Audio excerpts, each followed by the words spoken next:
legends, and welcome to Unbeatable You, where we connect, thrive, and conquer. I'm your host, Brett Robbo, and I'm super grateful for your valuable time. So let's just dive straight in. Keep thriving and enjoy.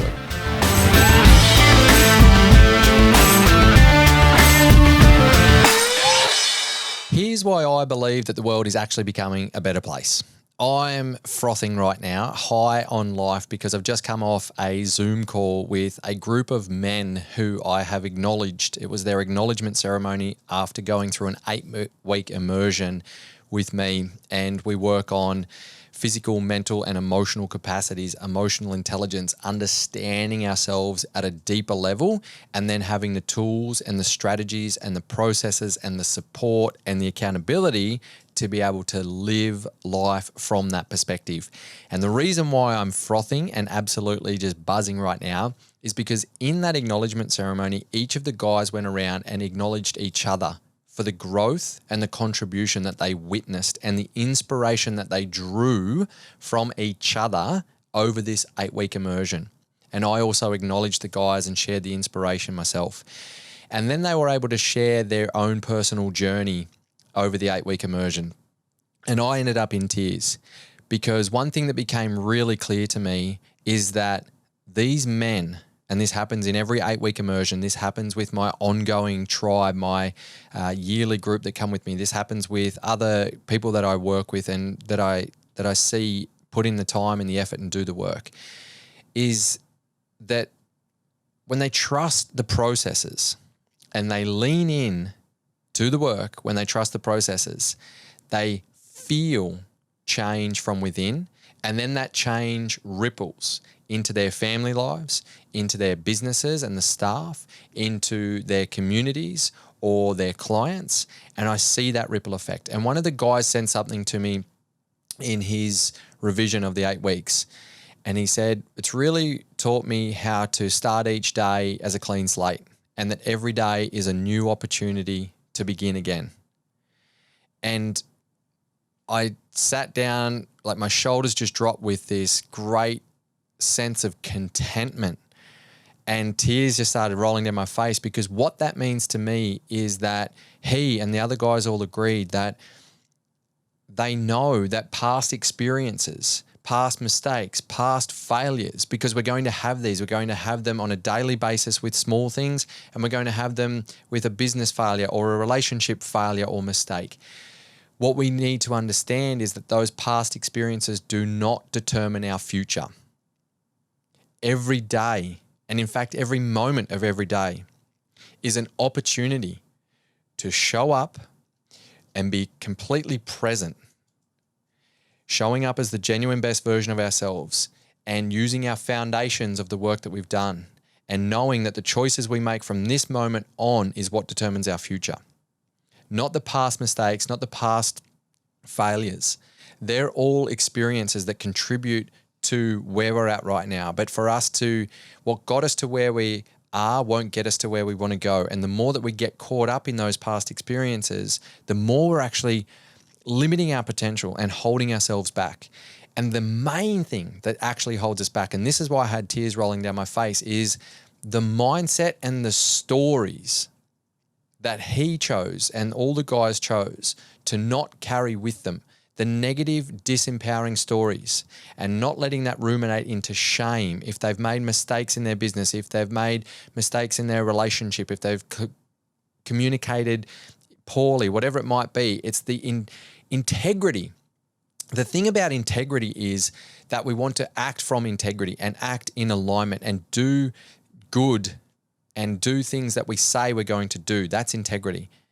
And you know what? We're also going to make mistakes. So integrity is actually then the ability to say, I didn't perform as well. I didn't show up as my best. That was a mistake. And from that place of humility, we're going to either make an apology or we're going to draw the line in the sand and say, okay, now I'm moving forward from this clean slate. Integrity is to admit mistakes. Integrity is to act from humility. Integrity then is to come back into alignment and choose then to show up as your best self again and again and again. because there will be the daily challenges, there will be the big challenges that keep challenging you and keep taking you off the rails a little bit. And so the reason why I wanted to raise this is because comments that I hear often is, especially from older generations, is around, oh, the world's not what it used to be, and the world's fucking crazy and it's going downhill, and people talk about how, things are going downhill, and the pandemic kind of skyrocketed that fear and that disempowering scarcity mindset as well. And I keep surrounding myself in these environments and seeing people and seeing groups of men like this, like what I experienced today and 2 days ago with my yearly tribe group when we get together fortnightly. And it was the same thing there. I consistently surround myself with people who are choosing to show up and do the work, and we're acknowledging each other for vulnerability, for humility, for curiosity, for accountability, and for support.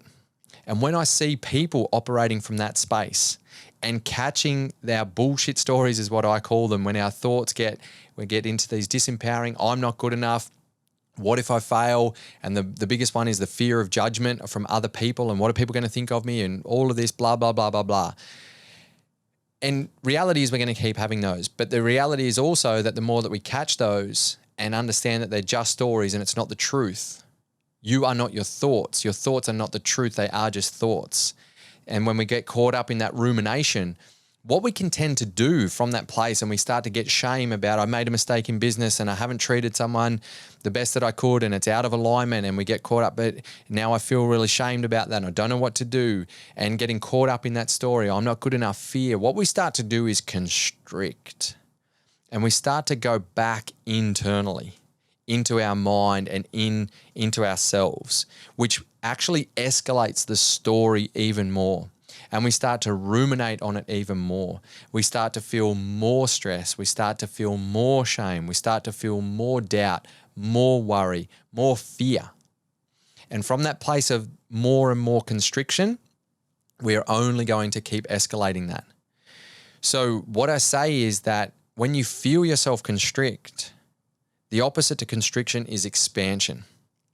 And what I've noticed with these groups that I support is this challenging thing to lean into when you're from a place of constriction, to actually lean into vulnerability, to actually lean into the humility and share what's going on in here, in your mind, to share what's going on in the stories in your mind that you've created that are leading to more shame, more doubt, more worry, more fear.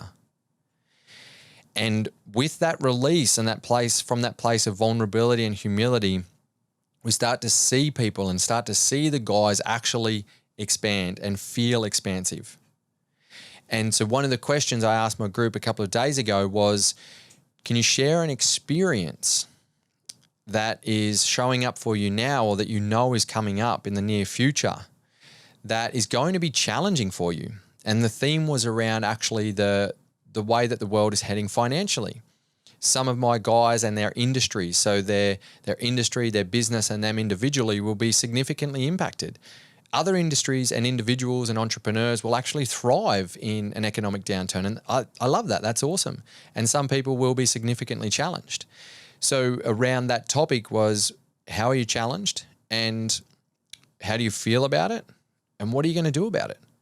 And the doing about it was, are we in a place to actually create either different revenue streams or contingency plans? But the main thing that I was really approaching was, how do you feel about it?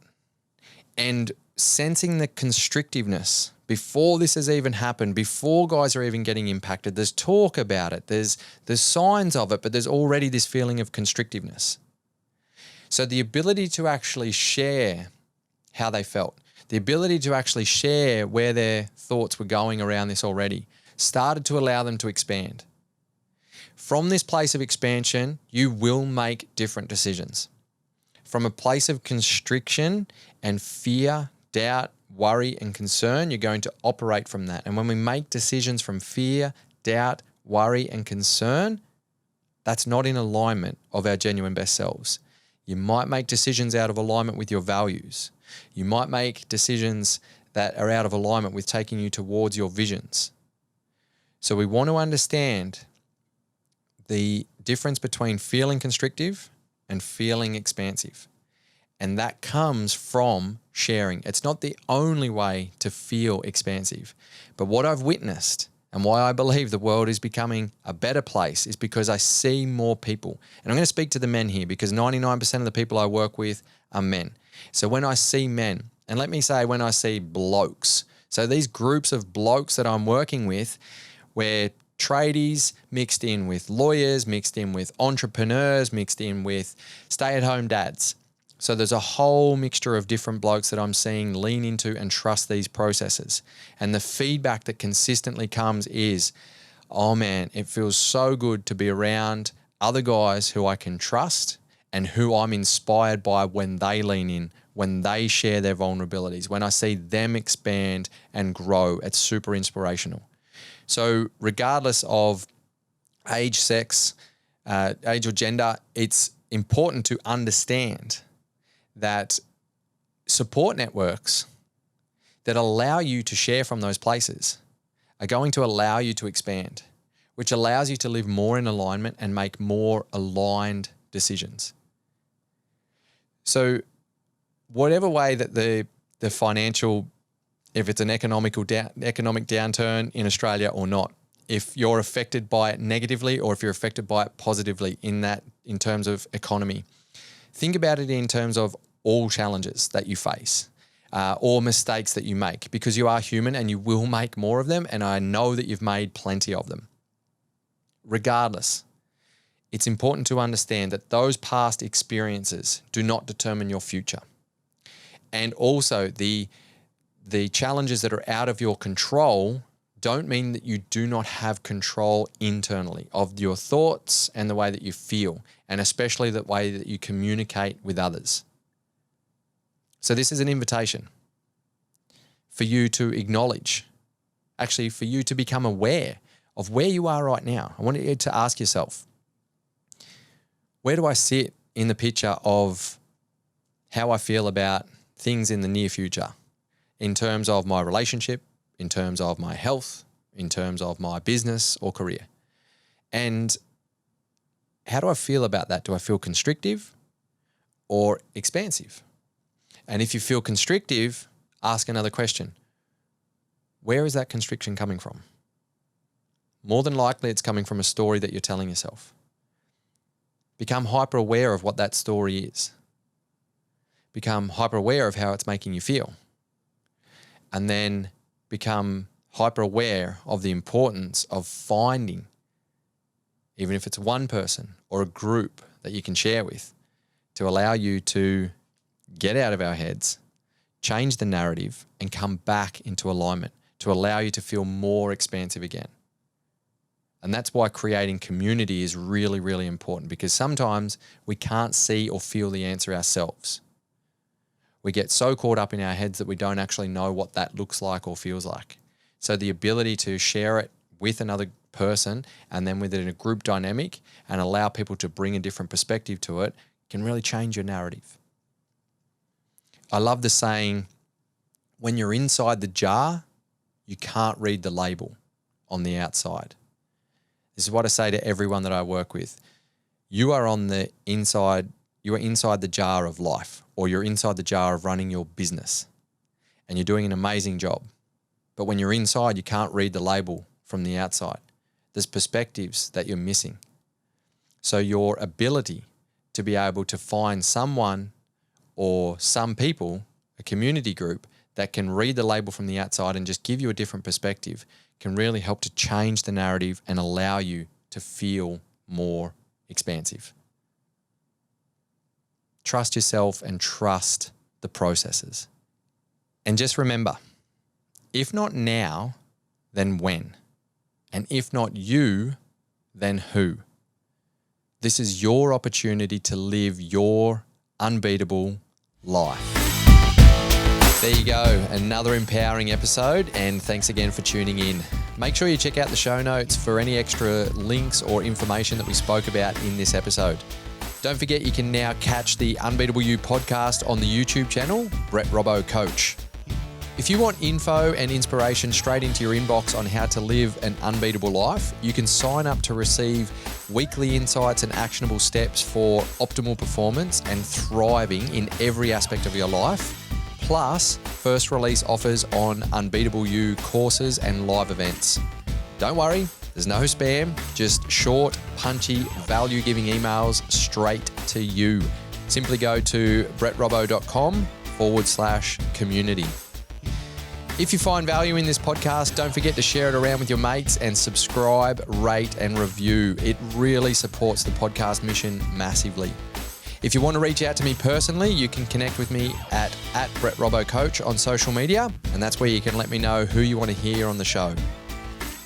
Keep thriving, legends, and as always, remember, if not you, then who? If not now, then when? This is your opportunity to live your unbeatable life.